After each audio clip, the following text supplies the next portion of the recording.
महाराज माननीय मुख्यमंत्री महोदयांनी महाराष्ट्राचं विजन या अंतिम आठवड्या प्रस्तावाच्या माध्यमातून उत्तर देताना त्यांनी सांगितलं।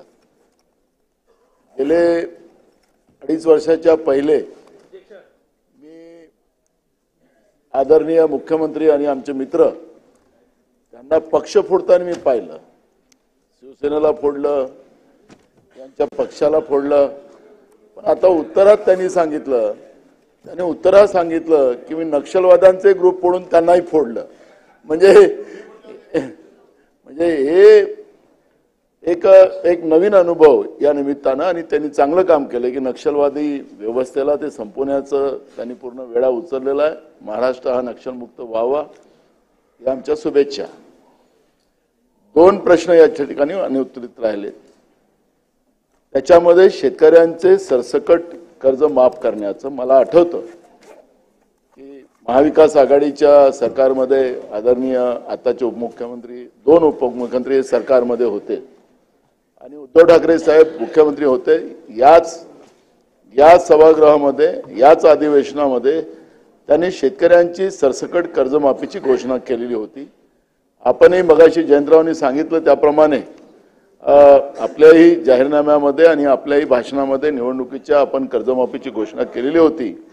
तर मला अपेक्षित आहे की याच सदनामधून आपण सरसकट आणि मार्च पर्यंत या सगळ्या कर्जमाफीची आपण घोषणा करावी आणि ते पूर्ण करावी अशी अपेक्षा या ठिकाणी मी बाळगतो।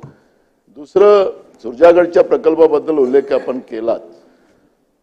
अपेक्षा आपल्याला लक्षात असेल की त्यावेळेस मी खासदार होतो, आपण मुख्यमंत्री होतात, राजनाथ सिंग साहेब त्यावेळेस देशाचे गृहमंत्री होते, नितीनजी असतील, आपण सगळेजण आपण त्यावेळेस गेलो आणि त्यावेळेस सुरजागड प्रकल्पाच्या बाबतची भूमिका मांडली आणि त्यावेळेसच निर्णय झाला होता की त्याच ठिकाणी जे डिपॉझिट आहे गडचिरोली जिल्ह्याचं ते तिथंच व्हावे आणि त्या ठिकाणी इंडस्ट्रीज उभी केली पाहिजे। पण ज्या पद्धतीचा आज उपसा चाललेला आहे तो बाहेर चाललेला आहे, माझी आपल्याला एवढीच नम्र विनंती की तो थांबला पाहिजे आणि तिथेच तो इंडस्ट्रीज उभी झाल्यानंतर त्याचा उपयोग झाला पाहिजे अशी 2 माझी विनंती आपल्याला आहे। आणि बाकी तर सगळं आहे, कारण मी 2018 आणि 2019चं आपलं त्यावेळेस नदी जोड प्रकल्पाचं भाषण मी ऐकलेलं आहे आणि आजही त्याच्यामध्ये तोच उल्लेख आपण केलेला आहे। पण आता या टर्ममध्ये हे नदी जोड प्रकल्प होत असताना फक्त ज्या जिल्ह्यातल्या नद्यांचं पाणी आपण नेतोय, जोडतोय, बाकीच्या कोरडवाहू भागात देतोय, त्या जिल्ह्यातलं एकही जमीन सुटू नये याची काळजी घेतली पाहिजे। नाही तर आंतरराज्य जे भांडणं होतात आणि मग त्याला लवादामध्ये जावं लागतं, कोर्टात जावं लागतं, तसं जिल्ह्याचे वाद आपल्या राज्यामध्ये निर्माण होऊ नये याची काळजी सरकारने नदीजोड प्रकल्पामध्ये करावी एवढी माझी विनंती।